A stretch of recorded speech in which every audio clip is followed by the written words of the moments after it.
আজকে যে বিষয়টি নিয়ে কথা বলবো সেটি হলো ব্যাঙের আবার সর্দি। আসলে ব্যাঙের আবার সর্দি হয় নাকি?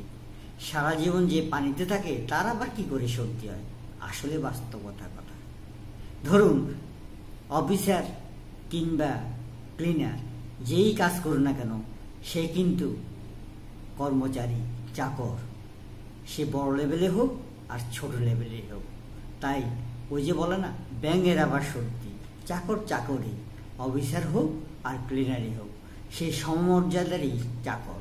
কেউ একটু বড় চাকর, কেউ একটু ছোট চাকর, সবাই কিন্তু আসলে সে জিএম বলেন আর ওই লেবার বলেন, সবাই কিন্তু একই চাকরের অধীনস্থ। কারণ মালিকের অধীনস্থ সবাই কর্মচারী। সেজন্যই বলে ব্যাঙের আবার সর্দি।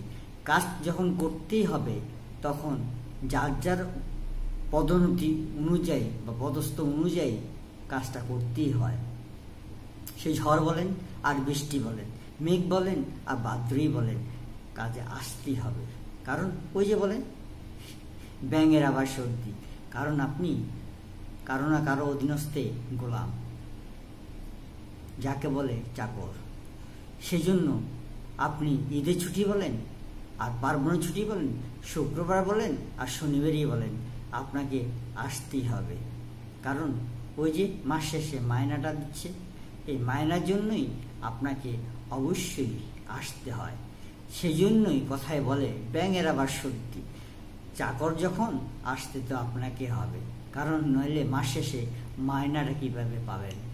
সেই সিকিউরিটি বলেন, অফিসার বলেন, ক্লিনার বলেন আর যাই বলেন, কেউ না কেউ কারো অধীনস্থেই চাকর। সে চাকর বড় চাকর, ছোট চাকর, আর যেই চাকরই বলেন না কেন, কথাটা সেরকমই দাঁড়ায়, ব্যাঙের আবার সর্দি।